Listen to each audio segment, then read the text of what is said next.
Hello, grade 4 learners. I'm Teacher L and welcome to another PN Health 4 lesson, quarter 2, week 7 and 8. By the end of our lesson, you will be able to define manipulative skills, identify the various manipulative skills, and apply the manipulative skills in playing invasion games. First, let us define what are manipulative skills.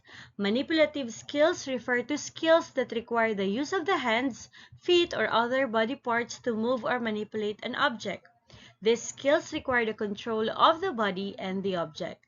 This is the foundation of all sports skills. With that in mind, manipulative skills are crucial because they improve our coordination, balance, and precision. Can you think of any activities where you use manipulative skills? Now, let us talk about the 5 basic manipulative skills. First, throwing. Throwing is when you propel an object with your hands. How to do it? Overhead throw. Stand straight upright, ball in your throwing hand, facing your target.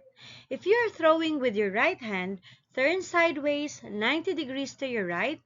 Reposition your feet so you are standing sideways to your target. If you are throwing with your left hand, turn sideways 90 degrees to your left. Reposition your feet so you are standing sideways to your target.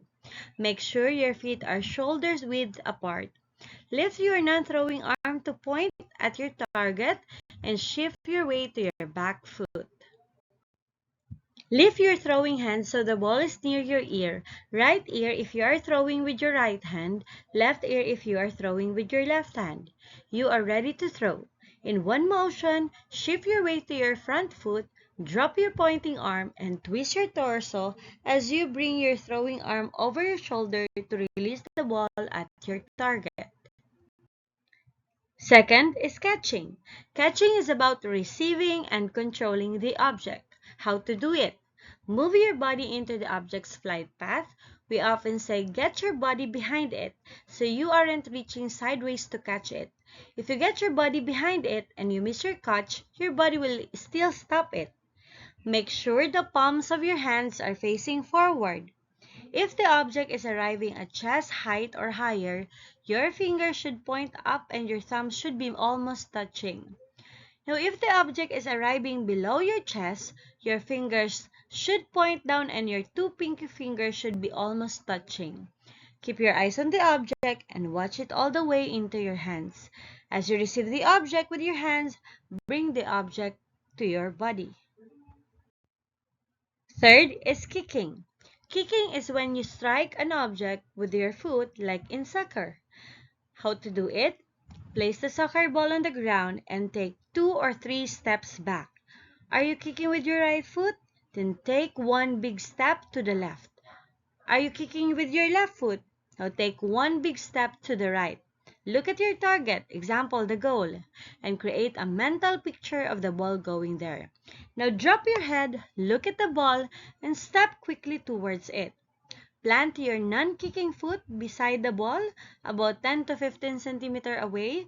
Make sure your non-kicking foot is pointing at your target. Example, the goal. Keep your head down and your eyes on the ball as you start to swing your kicking leg. Fourth is serving. Serving is when you start play by delivering the ball to the opponent, such as in volleyball or tennis. In volleyball, the serve can be done underhand or overhand depending on your skill level. How to do it? Underhand service. Stand with your feet shoulder width apart. Hold the ball with your dominant hand. Your hand while holding the ball must be on your chest level. Then release the ball.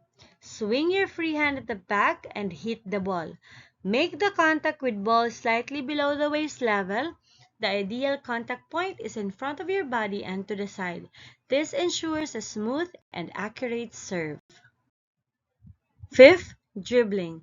Dribbling involves moving a ball continuously, like in basketball. So how to do it? Basic dribbling. Keep your head up and your eyes on the game. Don't look at the ball. Extend your arm and snap your wrist to send the ball into the ground. Use your fingers, not your palm, to control the ball. Do not bounce the ball too high while dribbling. That will give you more control over the ball. Make it harder for defenders to steal the ball. Use your body and your non-dribbling arm to shield the ball from defenders. Now, let's practice some manipulative skills you can do at home. First, throw and catch. Toss a ball to yourself or with a family member. Second, dribble. Use a ball to dribble around objects like cones or water bottles. Then third, kick. Practice passing a ball back and forth with a family member or kicking into a target. But then remember to have fun and practice safely. Class, as we wrap up our lesson today, complete the following phrases. Number 1, manipulative skills are. Number 2, I learned that I need to have blank when using only one foot in order for me to run fast. Number 3, I realized that I need to blank with my teammates so that we will win the game. 4, the activity that I like most is blank because. Then number 5, I wish to. This time, let's take a moment to reflect on what we've learned. How do you plan to enhance your manipulative skills? Now, if you plan to enhance your manipulative skills by practicing regularly and trying out different activities that require these skills, such as throwing, catching, dribbling, and serving, then participate in sports and games like volleyball, basketball, or soccer to apply and improve your coordination and control over objects. Additionally, if you can watch instructional videos or ask for tips from experienced players to learn new techniques, that would be great. You can encourage your family also to engage in physical activities together. Number 2, how do you plan to help your family to enhance their manipulative skills and become healthy? So you can teach them simple exercises or drills to practice and remind them of the importance of regular physical activity for a healthy lifestyle.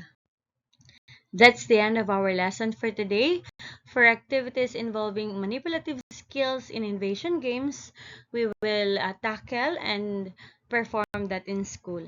If you have any questions or want to share your thoughts, feel free to reach out. Thank you everyone for your participation. Goodbye!